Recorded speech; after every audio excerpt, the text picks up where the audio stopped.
All right, so now we're going to discuss life during the Great Depression.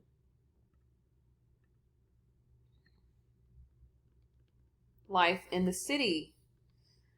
We kind of talked about this a little bit in the last section. Many people, as a result of the stock market crash and the Great Depression, they lost their jobs. They no longer could pay the mortgage or their rent, and they were evicted from their homes. So this created a lot of homelessness. These people slept in parks and sewer pipes. They used newspapers as blankets. They also built shanties or shacks out of whatever they could find. This is an example of a shanty in Portland, Oregon, 1936. This is a shanty town across the river in Portland, Oregon. Another shanty in Ohio, and this is a homeless man sleeping on a pier in New York in 1935. Life in the city again. It did not keep people warm or the rain out. Sanitation was also very poor. There was little access to clean water. Diseases spread quickly, and shanty towns popped up all over the country. This is another example of a shanty town in New York. This is a woman sweeping the front porch of her shanty in Iowa, 1906, and then a bathroom floating on a river in Portland, 1936. So, as a result of the Depression, people could not afford food. They begged or rummaged through garbage. There was new recipes like depression cake and mock apple pie. You have charitable organizations and public agencies who began soup kitchens and bread lines to help feed the homeless. They served soup because it was cheap to add water to make more. They sometimes had bread, sometimes did not. They also featured a typical diet were dried beans, potatoes, and powdered milk because these were all very cheap items. So this picture is men eating soup in Iowa. You also have cooperative groups were started and its members shared supplies in 1936. So this says during the Depression, food items were sold that were cheaper to make, but also meant that they were low quality, such as peanut spread that was mostly lard with a few peanuts, and bread spread that had no strawberries, just artificial flavor, dye, and pectin. It also had hay seeds to give the texture of strawberry seeds, so it was not real. Nativism remained and racial tensions increased. Unemployed whites, African Americans, and Latinos competed for the same jobs. Life for African American and Latinos became even harder during the Great Depression. African American unemployment rate was over 50% compared to almost 25% for all Americans, and they were also paid lower wages than whites. In the southwestern United States, Mexican and Mexican Americans became targets. Some whites wanted them deported even if they had been born in the United States and were U.S. citizens. But by 1930s, hundreds of thousands of people with Mexican descent moved back to Mexico. Some went on their own, and some were deported by the U.S. government. This is life in rural areas. In the rural areas, people lost their homes. A lot of these people were farmers. Farmers often lost farms because the debt, they could not pay the price of crops, and they could not pay off their debts. 400,000 farms were foreclosed. From 1929 to 1932. Farmers who kept farms did a little better than those living in cities because they could grow their own food for their families, but they were still struggling.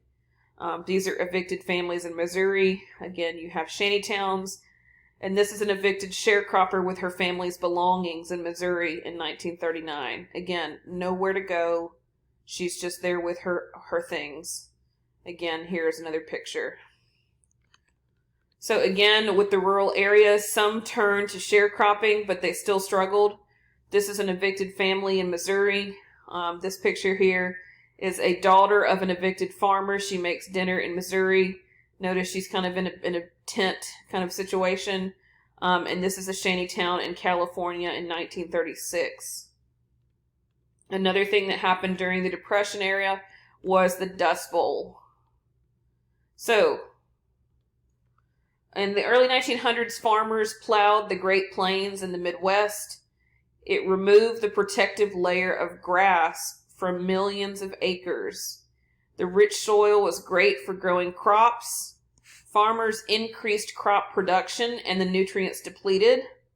The Great Plains does not get a whole lot of rain every year. And so you need a balance. You need to keep the deep roots of the grasses to protect against erosion. If you have too much erosion, you're going to start to get a very dry, dusty soil. The farmland later became unsuitable for farming. And again, it became dry because of no rain, and it was barren because the soil was not rich. It could not grow grass or trees to keep against erosion. So what happens is now, because of the wind, which we'll get in here, we get into a drought. There was no grass to hold the soil in place. The winds scattered it. So once the topsoil was gone, the sand and the grit were picked up. The Dust Bowl region was parts of Kansas, Oklahoma, we have Colorado, and we also have New Mexico, You even have parts of Texas a little bit.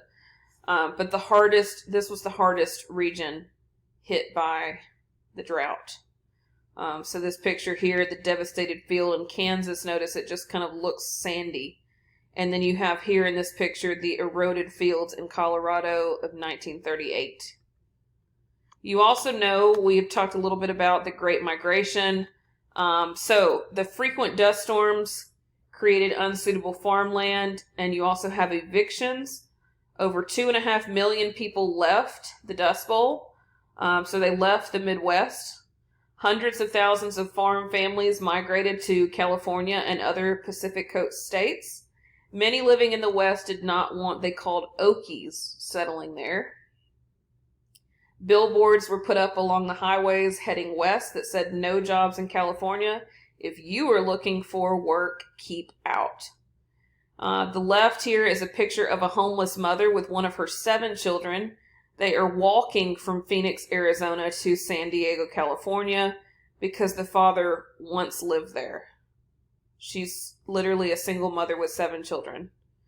This is a picture, again, of the dust storm in Kansas in 1935. So this showed how serious the Dust Bowl was. This would just overpower towns. So back to the Great Migration. Those who did migrate west often did not find decent paying jobs. Most were still living in shanty towns and tents.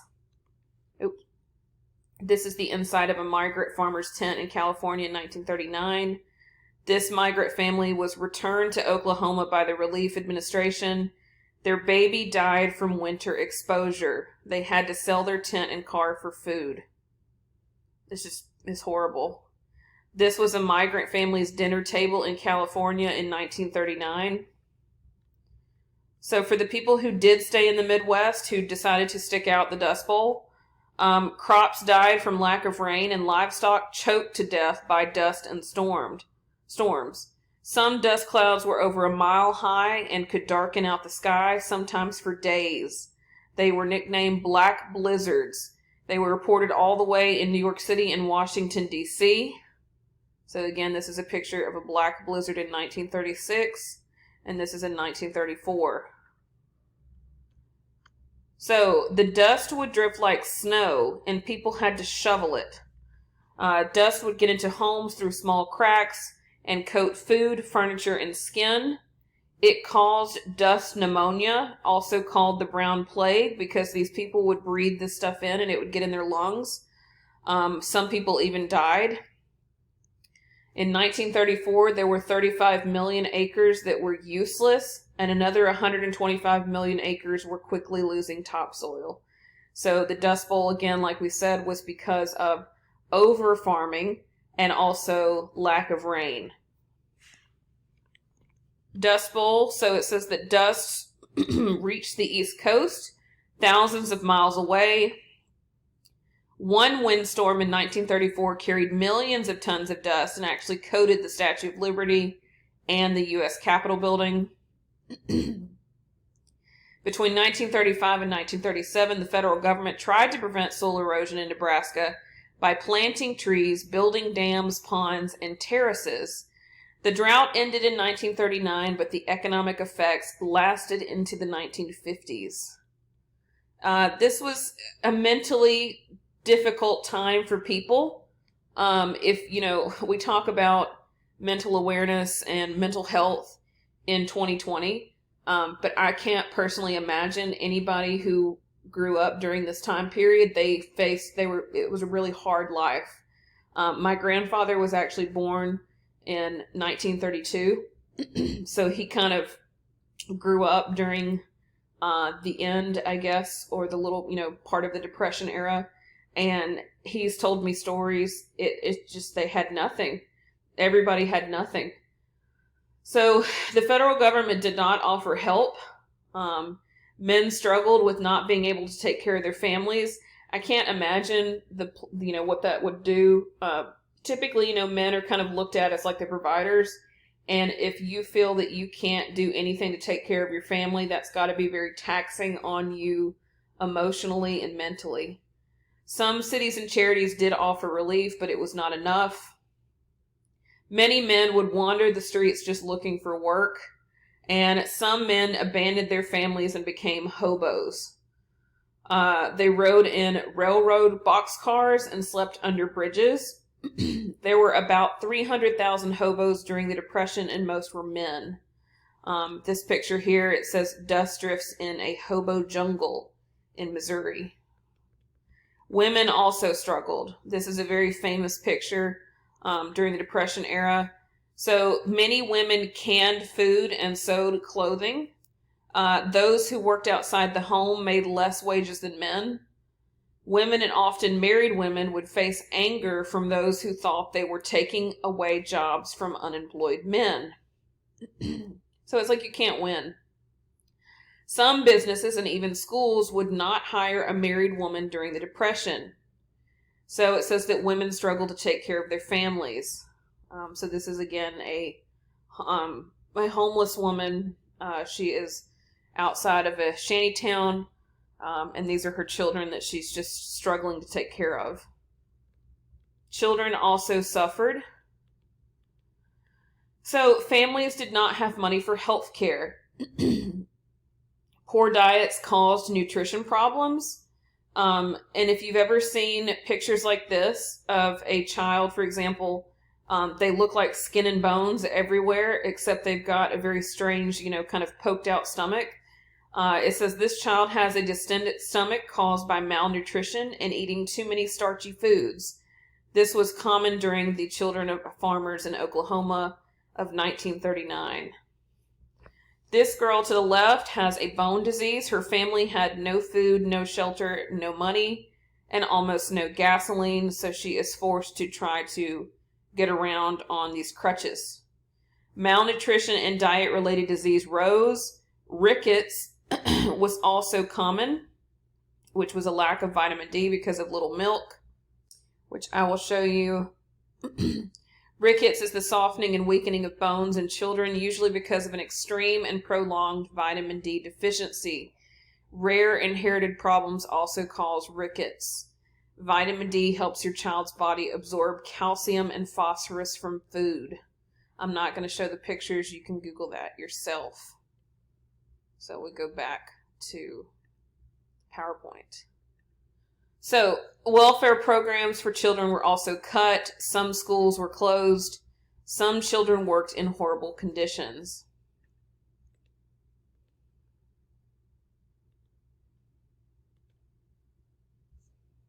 All right, so like we were saying, continuing with children's suffering, some teenagers, mostly boys, ran away from home. They rode in railroad boxcars across the country looking for work. They also wanted to escape poverty. They were nicknamed Hoover tourists. It was a dangerous life. These boys or children could be locked in ice cars, beaten or jailed, or murdered. In 1929, from 1929 to 1939, almost 25,000 to over 27,000 children, teenagers, mostly boys, were injured or killed. This picture here is a farmer's son in Kansas, 1936. And this picture to the right, boys working a potato field in Minnesota in 1937. Entertainment. So how were these people keeping themselves entertained during this hard time? Many families played board games or listened to the radio. About 40% of Americans owned a radio during this point.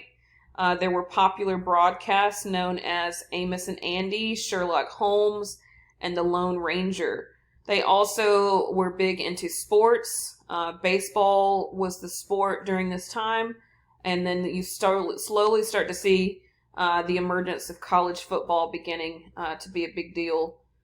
They also had dancing contests. 40% of Americans watched at least one movie per week. You had Frankenstein, The Wizard of Oz, King Kong, Gone with the Wind, Snow White and the Seven Dwarfs, and Scarface. This is Walt Disney with Mickey Mouse drawing in 1931. Now, this is the sadder part of the Great Depression, the psychological effects. So this is mentally what this did to people. People were demoralized. They lost the will to live. And as a result, a lot of people committed suicide. The suicide rate increased from 30% between 1929 and 1932. The number of people also who were admitted to the mental hospitals tripled because they were just not able to come to terms with what was happening. Alcoholism also increased. Prohibition ended in 1933, and people turned to alcohol to get away from their problems. Another thing is people put off marriage and having kids because they didn't feel like they could be able to afford it, and they also put off going to college. Many worried about becoming poor later in life, and they stopped trusting the banks. This picture to the left is a Dust Bowl refugee from Oklahoma in California in 1937. So how does the government try to do anything? Herbert Hoover, he is the president during this time. He encouraged Americans to remain optimistic. He believed the government should help ease suffering, but not offer welfare. He felt that it would weaken their self-respect, but if he had known what was happening, they had lost all self-respect because clearly they were not in the right frame of mind anyway. He believed that individuals, charities, and local organizations should offer relief, and he felt that many people were shocked at his unwillingness to help. They held meetings with leaders in business, banking, and labor to find the solutions to the economic crisis. He wanted everyone to work together. He felt that you should not lay off workers or lower wages, don't strike or demand higher wages. This problem is that this plan did not work, and Americans grew increasingly frustrated. Many blamed Hoover, and the Democrats took control of the House of Representatives in 1930. Keep in mind, we said that Hoover was a Republican. So the Democrats take control of the House in 1930. We have what are known as Hoovervilles. So these shanty towns that you've seen pictures of previously in the earlier slides, they get the nickname of Hooverville, and this is a way that they were trying to make fun or take a dig at Herbert Hoover. Newspapers were called Hoover blankets. Empty pockets turned inside out were nicknamed Hoover flags. Hoover would not change his policies, and he also would not allow direct relief or other federal welfare programs. So, continuing with the government involvement or lack of government involvement, Hoover softened his view as the Depression continued. Late into 1931, Congress asked Congress to pass measures that would reform banking, provide mortgage relief, and invest more federal money into business. In 1932, they passed the Federal Home Loan Bank Act. It lowered mortgage rates for homeowners and allowed farmers to refinance their loans to avoid foreclosure.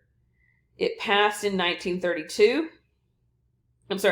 The Reconstruction Finance Corporation passed in 1932. This authorized up to $2 billion for emergency funding for banks, life insurance companies, railroads, and other large businesses. Many criticized it only helped businesses and not the poor people who were suffering. Hoover believed it would create this idea of trickle-down economics, that it would create jobs and higher wages. It did not work because it was too late. This may have worked in the beginning, but not at this point. We also have what is known as the Bonus Army. In the spring of 1932, a group of almost 20,000 World War I veterans arrived in Washington, D.C. with their families. They wanted Congress to honor what was known as the Patman Bill. The Patman Bill was passed in 1924 and gave World War I veterans $500 to $1,000 and a life insurance policy for their service. The government had until 1945 to do this. However, the Bonus Army wanted it immediately because of the hardships they were facing. If you notice here, this is a picture of the Bonus Army veterans traveling on a train. You have the Bonus Army vets marching to the U.S. Capitol. And this is a picture of the shanty towns, the Bonus Army shanty towns. Hoover did not agree with them and called them communists and criminals. He did not give them food and supplies to build a shanty. He did give them food and supplies to build a shanty town near the Capitol. He believed in the right of peaceful assembly. However, on June 17th, Congress denies their request to, receive their benefits. Hoover demands them to leave, and he's worried about violence. 2,000 men remain. And again, these are pictures of the shanty town. In June 28th, Hoover sends 1,000 soldiers to force the veterans to leave. Over 1,000 people were gassed, including an 11-month-old baby that died and an 8-year-old boy who was partially blinded. Many were injured and 2 people were shot, and the Americans were outraged. In the fall of 1932, Hoover lost the presidential election to Franklin Delano Roosevelt, who was related to Teddy Roosevelt. This shows pictures of the Bonus Army shantytown as it burned down, and this is the Capitol building in the background. And that is the end of this section.